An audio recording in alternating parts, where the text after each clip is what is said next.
Railway station पर भूतिया दूल्हा। रात के 11 बजते ही रामपुर रेलवे स्टेशन सन्नाटों से भर जाता था। यहाँ कोई इंसान तो क्या, परिंदा भी पर नहीं मारता था, क्योंकि कहा जाता है कि रात के 10 बजने के बाद इस स्टेशन पर कुछ ऐसा होता था जिसकी किसी को उम्मीद भी नहीं होती थी। कुछ ऐसा ही हुआ राहुल और जानवी के साथ। राहुल अपनी नई नवेली दुल्हन जानवी के साथ शहर जाने के लिए रेलवे स्टेशन पर ट्रेन का इंतजार कर रहा होता है। तभी जानवी राहुल से कहती है, राहुल जी, मुझे बहुत डर लग रहा है। पूरा स्टेशन सुनसान पड़ा है। यहाँ कोई तो होना चाहिए था ना? माय डियर वाइफ, तुम इतनी परेशान क्यों हो रही हो? मैं हूं ना। वैसे भी मैंने कुछ देर पहले ही पता कर लिया था कि ट्रेन 11:30 बजे तक आ जाएगी। तुम घबराओ नहीं। ठीक है, लेकिन फिर भी मुझे यहाँ अजीब सा लग रहा है। जानवी ने अभी ये कहा ही था कि तभी वहां एक भूतिया दूल्हा राहुल और जानवी के पास आ रहा होता है। भूत आ गया, भागो यहाँ से। राहुल जी, मैंने कहा था ना, यहाँ कुछ ना कुछ तो अजीब है। पता नहीं हम कहाँ आकर फंस गए। दुल्हन, एक और दुल्हन, मैं इसे भी जान से मार दूंगा। हर दुल्हन धोखेबाज होती है। ये कहकर भूत जानवी का गला पकड़ लेता है। छोड़ दो मुझे, छोड़ दो। मैंने तुम्हारा क्या बिगाड़ा है? अभी तो हमने अपनी जिंदगी की शुरुआत की है। छोड़ दो मेरी पत्नी को, हम तो बस ट्रेन के आने का इंतजार कर रहे थे। हमने तुम्हारा क्या बिगाड़ा है? तुमने नहीं, लेकिन ये दुल्हन और लड़कियां सभी धोखेबाज होती हैं, जो लड़कों को प्यार के जाल में फंसाकर मरने पर मजबूर कर देती हैं। हमें जाने दो, मैं आपसे अपने जीवन की भीख मांगती हूँ। कोई भी दुल्हन अब मेरे हाथों से बच नहीं पाएगी। सब दुल्हन को मार दूंगा। इतना कहकर भूतिया दूल्हा जानवी को अपने हाथों से गला दबाकर मार देता है। तुमने ये क्या किया? मेरी जिंदगी शुरू होने से पहले ही खत्म कर दी। तू जिसे अपनी जिंदगी समझ रहा था, वो तेरी मौत थी। मैंने तेरी जान बचाई है। ये कहते हुए वो भूत वहां से गायब हो जाता है और राहुल रोता रहता है। ऐसे ही सुबह हो जाती है। रोजाना की तरह आज भी रेलवे स्टेशन पर एक दुल्हन की लाश सभी को देखने को मिलती है। वहां के लोग ऐसी घटना से वाकिफ थे, लेकिन ये किसी को नहीं पता था कि आखिर कौन और क्यों इन दुल्हनों को मौत के घाट उतार रहा है। ऐसे ही एक नया जोड़ा शादी करने के लिए ट्रेन से सफर कर रहे थे। प्रकाश, अब हम भागकर शादी कर तो रहे हैं, लेकिन ये मुझे बिल्कुल भी अच्छा नहीं लग रहा। अच्छा, तो मुझे भी नहीं लग रहा प्रिया, लेकिन क्या करें। तुमने और मैंने अपने परिवार को मनाने की बहुत कोशिश की, लेकिन आखिर में क्या हुआ? उन्हें तो बस अपनी इज्जत और अपना गौरव दिखाई देता है। सही कह रहे हो प्रकाश, लेकिन तुम मुझे छोड़कर कहीं भी जाओगे तो नहीं ना? मैं तुमसे बहुत प्यार करती हूँ। नहीं प्रिया, मैं तुम्हें कभी छोड़कर नहीं जाऊंगा। हमें बस एक दूसरे से मौत ही अलग कर सकती है। दोनों अभी ऐसी बातें कर ही रहे होते हैं कि तभी अचानक से एक आवाज आती है। तुम्हें मैं कर दूंगा अलग, इस लड़की को मौत की नींद सुलाकर। प्रकाश, मुझे बहुत डर लग रहा है। मैं तुमसे दूर नहीं जाना चाहती।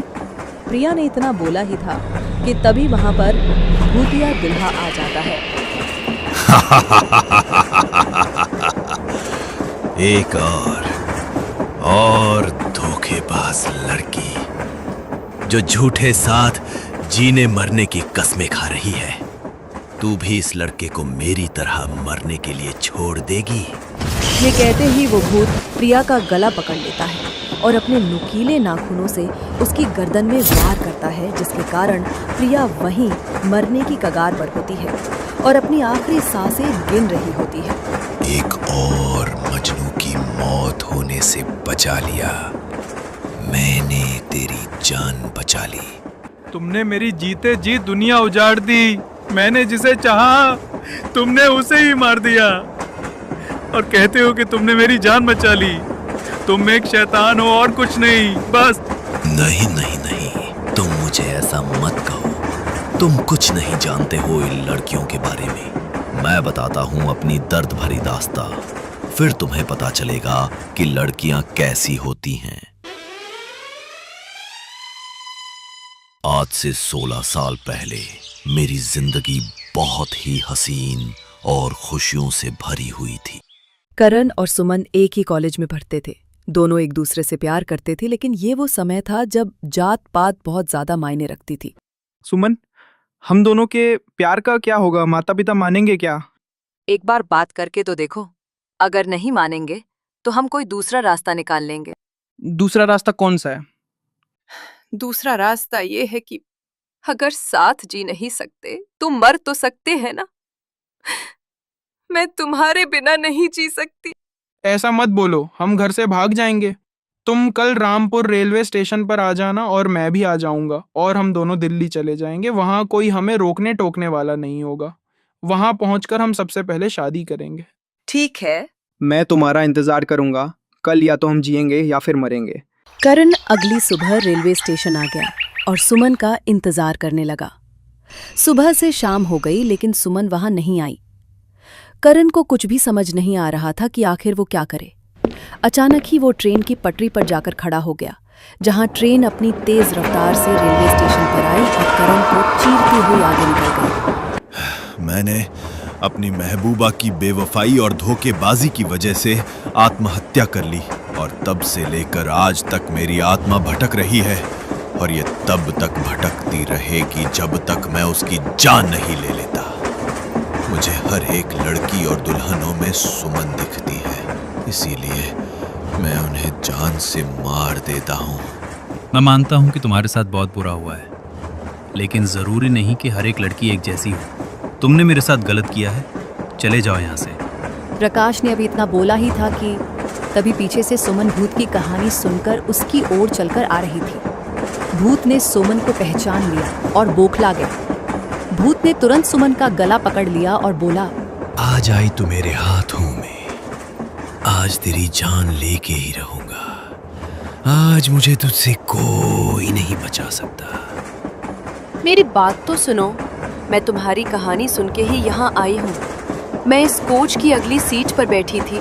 तभी सुमन का पति अपनी छोटी सी बच्ची के साथ वहाँ पर आता है। सुमन ने तुम्हारे बारे में बताया था। तुम्हारा नाम करण था ना? इसमें सुमन का कोई कसूर नहीं है। उसे एक बार बोलने का मौका तो दो कि आखिर उस दिन क्या हुआ था।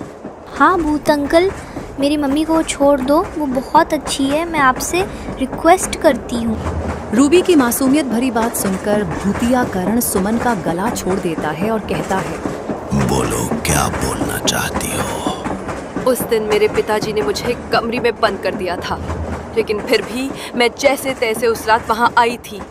मैंने तुम्हें उस रेलवे स्टेशन के चारों तरफ बहुत ढूंढा, लेकिन तुम मुझे कहीं दिखाई नहीं दिए।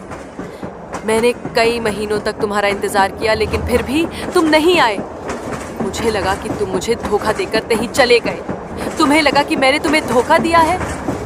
बस इसी उलझन में हम दोनों रह गए। मुझे माफ कर दो, मैंने तुम पर शक किया। वैसे ये प्यारी बच्ची और ये आदमी कौन है? ये आकाश जी है, जिनसे मेरी शादी हो गई है, और ये रूबी है, जो मेरी बेटी है। सुमन, काश मैंने उस दिन तुम्हारा और इंतजार किया होता तो आज हमारा हंसता खेलता परिवार होता। मैंने आज तक बहुत सी लड़कियों और दुल्हनों की जान ली है, और ये लड़की प्रिया भी मौत की कगार पर है। तुम इसे अगले स्टेशन पर अस्पताल में एडमिट करवा देना, इसकी जान बच जाएगी और तुम मुझे मुक्त कर दो। पर कैसे मुक्त होगे तुम? मुझ पर गंगा जल की कुछ बूंदें डाल दो, मेरी आत्मा को मुक्ति मिल जाएगी। जिसके बाद सुमन भूत पर गंगा जल की कुछ बूंद डाल देती है, जिसे करण को मुक्ति मिल जाती है। वहीं अब रामपुर रेलवे स्टेशन और ट्रेन के अंदर कोई भी हादसा नहीं होता और अब फिर से सब कुछ ठीक हो जाता है।